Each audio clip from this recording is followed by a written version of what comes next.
There was once Cercops, a son of the soil, half man, half serpent. He was the king of Attica, and in the remote times when he lived, the gods used to preside over cities.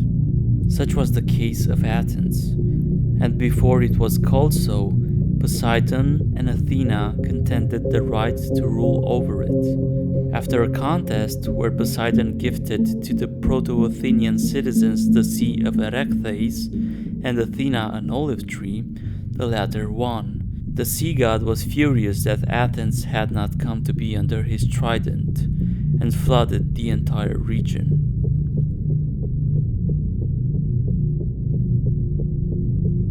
This is the origin story of Athens, which came to us through Apollodorus. According to Plutarch, its purpose was to deter the Athenians from becoming a thalassic power, to the detriment of their telluric expansion. But could this myth also be carrying within it the memory of actual historical events, and not just any kind of events, but those of the war between Atlantis and Athens? We know from Plato's account that Poseidon was the god who presided over the Atlantean Empire that started a conflict against ancient Athens.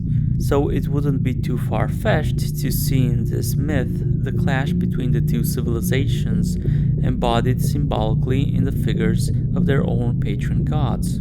Plato gives us some clues in this direction in the dialogue Critias, telling us that the same names from the origin story of Athens appear also in the tale of Atlantis that came supposedly from Egypt.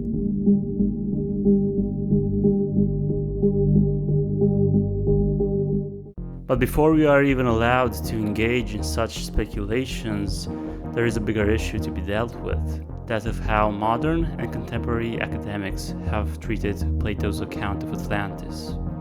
The standard academic position on the subject is one of high skepticism in regards to its historicity, which is quite justifiable if we look at the lack of definitive archaeological evidence. But what is not justifiable is to claim for certain that the great Athenian philosopher made the story up for whatever reason, given the historical documents we have at our disposal, and also that he couldn't have been serious about it, when in fact he explicitly and repeatedly claims through the character Critias that the account is real and puts it in a context in which it has to be so. Let's see how Plato sets up the story in Timaeus. It's the next day after the dialogue of the Republic took place. Socrates wants to see his ideal city in action, so Critias intervenes to make Socrates' wish come true. Quote, "Then listen, Socrates, to a tale which, though strange, is entirely true, having been attested by Solon, who was the wisest of the 7 sages." End quote. As we can see, Critias emphasizes the fact that the story he's about to tell is true, and this is just the first time that he says so in the Timaeus and the Critias, where we will observe that there is an insistence on the historical dimension of this account. Critias continues, quote, "He was a relative and a dear friend of my great-grandfather Dropides, as he himself says in many passages of his poems. And he told the story to Critias, my grandfather, who remembered and repeated it to us.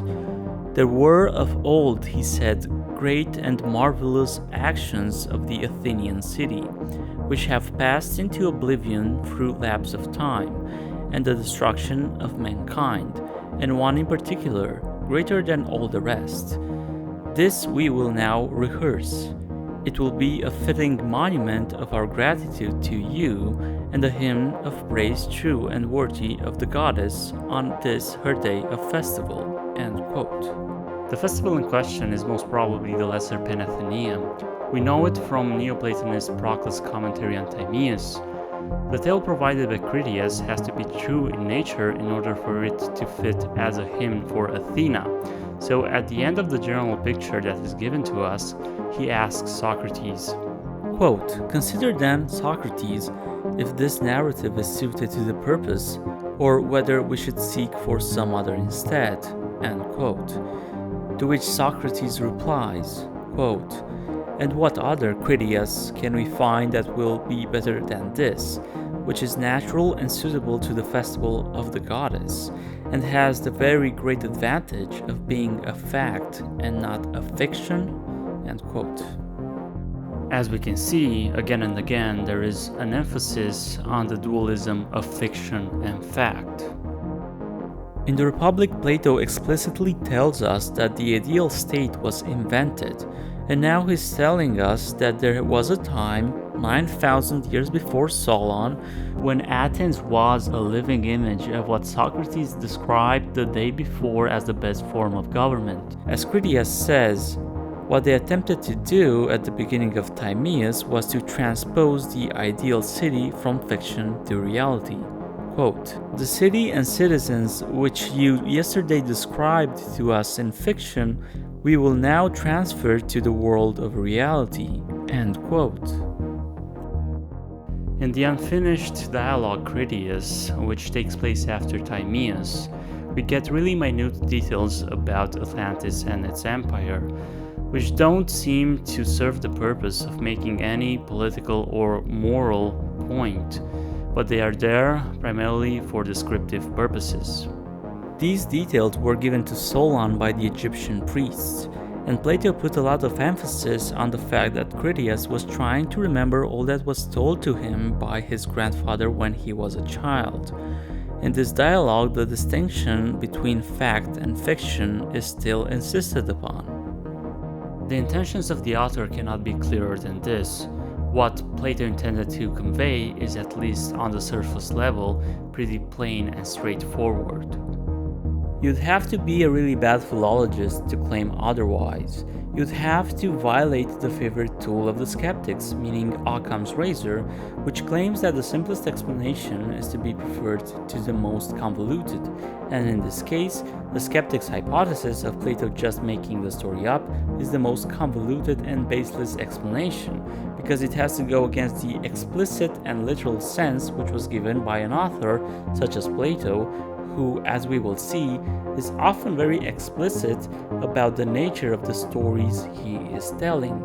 This becomes also evident when we look at how some of the ancients treated the story of Atlantis.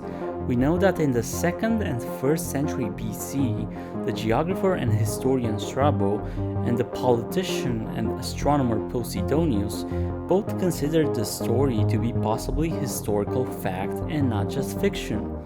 We also know through Proclus that prior to them, in the 3rd century BC, Contra, the first commentator on Plato and member of the Academy, considered the account of Atlantis to be straightforward history.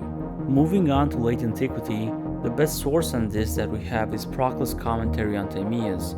He makes a big deal out of the historicity of Atlantis because he, his teachers, and the Neoplatonist Iamblichus were frustrated by the other faction of the Neoplatonists represented by Porphyry, who took the story to be only a myth. It was interpreted by the latter as the interaction of opposing cosmological forces represented symbolically by ancient Athens and the Atlantean Empire. Proclus stresses the fact that Plato mentioned that the story is not only true, but true in all respects, meaning historically and metaphorically as well. So Proclus and Iamblichus held the position that both interpretations are correct, safeguarding the historicity of Plato's account. In the commentary on Timaeus, also a certain unidentified Marcellus is mentioned. It is told that he wrote the Ethiopica, a work which hasn't survived to our days, where the existence of a lost continent in the Atlantic Ocean is mentioned. Quote, "That there was such an island and of this size is shown by some of those who give the story of the region of the outside sea. For they say that there were, even in their own time, 7 islands in that sea sacred to Persephone, and 3 other huge ones, that of Pluto, that of Ammon, and in the middle of these another belonging to Poseidon, 200 kilometers in length. Those living on it have kept alive the memory from their ancestors of the Atlantis that actually came into being, the hugest island there, which over many cycles of time was the overlord of all the islands in the Atlantic Ocean and was itself Poseidon's sacred island. This is what Marcellus has written in his Aethiopia. End quote.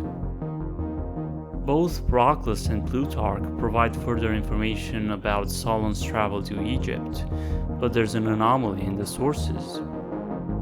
Proclus gives the names of three priests with whom Solon met, while Plutarch talks only about two in Life of Solon and one in Isis and Osiris, but they don't match up. Why is this anomaly in the two sources?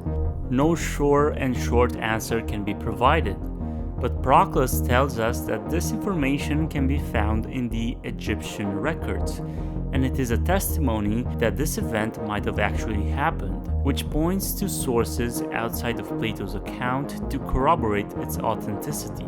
We know also from Plutarch's Isis and Osiris that it was quite normal for Greek philosophers, historians, and public figures to travel to Egypt and to be initiated into their mysteries. So Solon's travel to Egypt would certainly fit the pattern. Now that we've seen the case for Plato intending the story of Atlantis as historical fact, among others, let's consider the case for the standard academic view, which is one of skepticism. One where the claim is that Plato wanted to write a fictional story for whatever reason. And remember, nobody is saying here that Atlantis actually existed just because Plato said so, but what is at stake are the intentions of the author, which have been distorted by contemporary academics.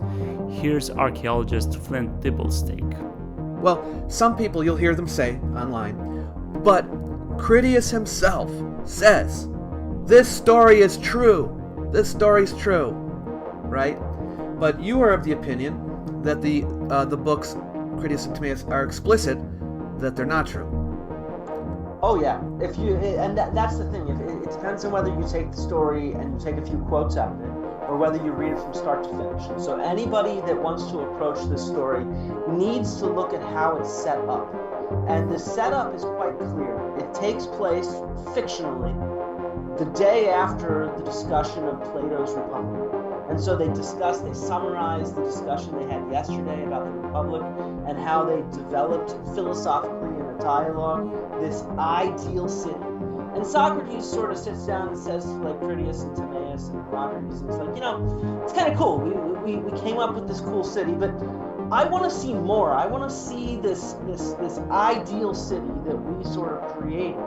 I want to see it in action. I want to see how it performs in war. And so that's what leads off the whole thing. And then throughout Critias, he does both things. He says, all right, we're setting this up as like a true story that I heard. But at the same time, please, give me some leniency. He says this like 3 times. Give me leniency for all the things that I get wrong. Because it's just like a painter. A painter might paint this kind of imaginary landscape and everybody says, oh, that's great. But as soon as a painter tries to paint a real scene, a real person, then everybody starts critiquing them. And so he says, I need leniency, just like with that painter. And so from start to finish, you can see them playing with this idea. They start by saying, we're going to take this ideal city and see what happens. And they say, well, we're going to take this ideal city and we're going to pretend that it's Athens. And then we're going to have it fight against this other nation that we're going to call Atlantis. And then we're going to create this history around this war. And so that's how it happens. And so, except this is clearly not how it happens. First of all, if you are aware of the whole setup for the dialogue, it doesn't change the nature of the story of Atlantis, nor it has anything to say about Plato's intentions, because the details of the account remain exactly the same. Critias' claim about the story being true still stands. There's no going around that, and there absolutely isn't any kind of irony coming from him, as Flint Dibble makes up out of thin air. Some scholars suggest instead that there's some perceived irony from Socrates, And this might actually be the case at first because Critias introduces the account as something extraordinary, so Socrates' reaction to that would be reasonably one of disbelief. But as we keep reading, it becomes clear that he actually accepts the authenticity of the story and even insists upon it, saying that it, quote-unquote, has the very advantage of being a fact and not a fiction, when Critias suggested that they could change the tale, which was meant as a hymn to honor the goddess. If Plato had actually meant it to be fictional or not true, he probably wouldn't have had Socrates simply agreeing with its authenticity, because he often used his teacher to dismantle the false beliefs of his conversation partners, which is something that does not happen by any means in this case. Second of all, Dible gets the analogy of the painter wrong in two different ways. Firstly, the dichotomy isn't between an imaginary landscape and a real one or a real person, but it's between a real landscape or the heavenly bodies or anything which isn't immediately close and familiar to us, and the person or anything related to human affairs which are more familiar to us and on which we naturally have stronger opinions. Secondly, if the dichotomy had been as Flint Dibble is claiming, then he would have been shooting himself in the foot even more, because Critias would have been telling us that he is about to describe something real and not imaginary, which is why he would have been asking for leniency. But the real reason is slightly different. The dichotomy is one of familiarity against unfamiliarity, embodied respectively in the images of a human person and of the divine bodies, warning us that he is going to talk about something that has to do with human affairs, on which people have stronger opinions because they're more familiar with the mortal area, which includes history, than with the divine. The interviewer, David Miano, who is the owner of the channel World of Antiquity and has a PhD in history, adds this to help Flint Dibble's case. Yeah, I think Socrates in it even calls it entertainment, right? He's like, entertain me, fellas. Yeah, that's what he Timaeus, wants. Critias, Exactly. Hermocrates, entertain me with your stories, you know? This is truly one of the weakest arguments out there. One can be entertained by any sort of story, be it true or fictional. This doesn't really tell us anything about the nature of the account of Atlantis, but Miano has insisted upon this same idea even before. Let me ask you something. If you go to the movies, let's say you're watching a Marvel movie, do you think to yourself as you're watching the movie, hey, is the writer lying to me? Did this really happen? Of course not, because you know it's just a movie. Well, it's the same thing here. No one would have gone to verify Plato's words in Egypt, because they knew when they read the Timaeus and the Critias, they were reading fictional dialogues. Verification wouldn't even be on their minds. The video is from 4 years ago, so maybe he changed his mind in the meantime, or maybe not, judging by his more recent content. But the question that arises naturally is, do trained historians actually verify the sources before making their assessments? Because in this case, it's not a matter of interpretation, it's a matter of ignoring or being ignorant of the sources that we have on the subject.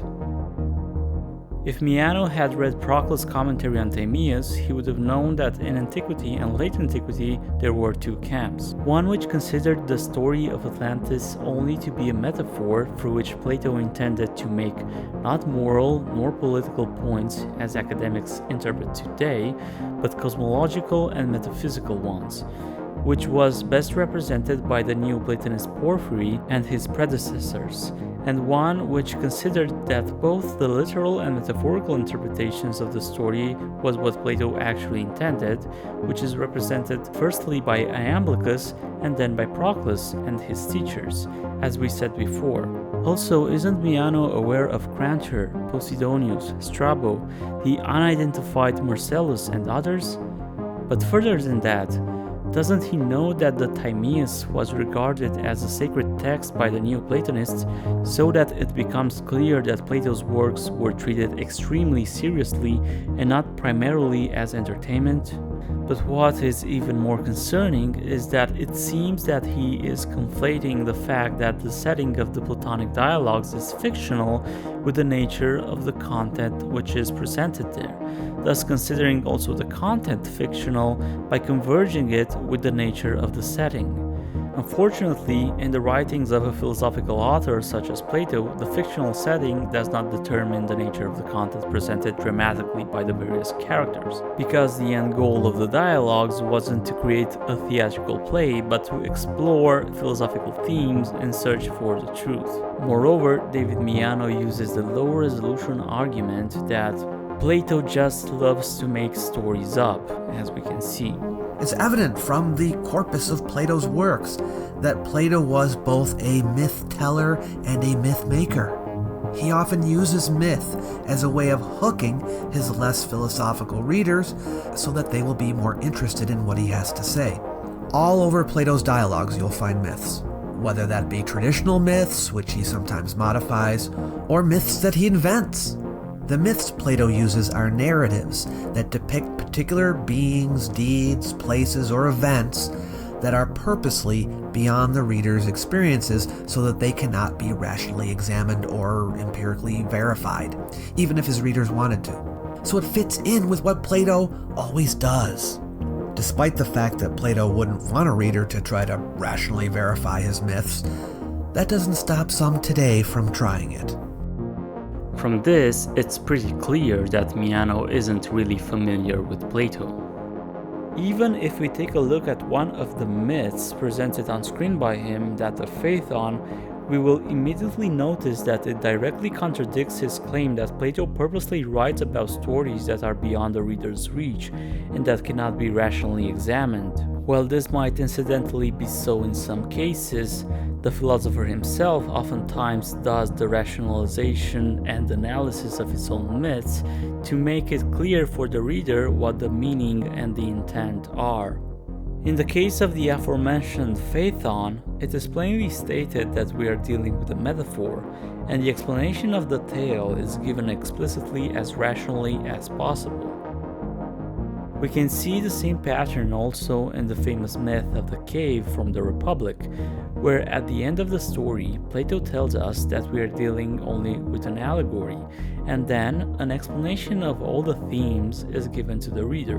It becomes evident that Miano's general claim is inaccurate, just by engaging in a superficial read of some of the most well-known Platonic myths. Now, if we take into consideration the myth of air and that of the androgyne, a different situation is presented to us, because we are not dealing only with simple metaphors. To give the devil his due, the nature of these tales might appear ambiguous. Plato might have or might have not considered true the story of a certain heir who went through the gates of death and returned with the vision of the afterlife. There's no insistence on the story being factual, which only illustrates that it wasn't relevant for the point that the author was trying to make. Also, in the Symposium, through Aristophanes, Plato might have expressed his belief in the old existence of the androgyne, who incorporated both sexes and who was split into halves by the gods for its misbehavior, as it is written in the dialogue that it once really existed. In this tale, it's clear that there is a literal dimension, but we can also find a metaphysical and religious layer expressed in the themes of the fall of man from a state of wholeness and of what wholeness means, which was later developed by mystics and esotericists. In both cases, the content of the stories presented to us is neither just fiction nor just entertainment, even if the characters from the dialogues might express how entertained they are by the speakers.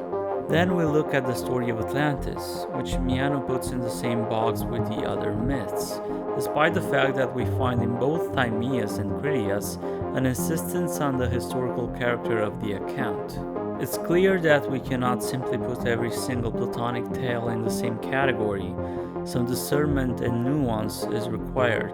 It's clear that Miano is conveniently describing every story that Plato has written as myth and fiction, while he's ignoring the details in each of those stories which would tear apart his thesis. This is the best way to misinterpret the intentions of an author and to ascribe to him your own, which is what both Miano and Dible have done so far. Another of those bad arguments which flow around straight from academia is that Plato meant to say that the story has no substance to it, because it was filtered through multiple people and generations before coming down to Critias. Therefore, we would supposedly be dealing just with an old story which suffered changes in time and which is not to be taken seriously to its truth value. Yet, no indication of this intention is present in Plato's writings. No such emphasis is ever made, and we know from the Phaedrus that actually Plato promoted the idea of oral tradition over written text, because the latter lessens the efficiency of human memory. This is only to say that he would most probably not use such a device to discredit Critias' story.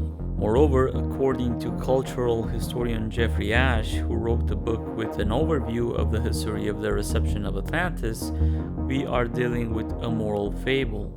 To his mind, its resurgence as actual history has been mostly a modern phenomenon, starting with the American politician and French theorist Ignatius Donnelly, and continuing with the likes of theosophists William Scott Elliott and Helena Blavatsky.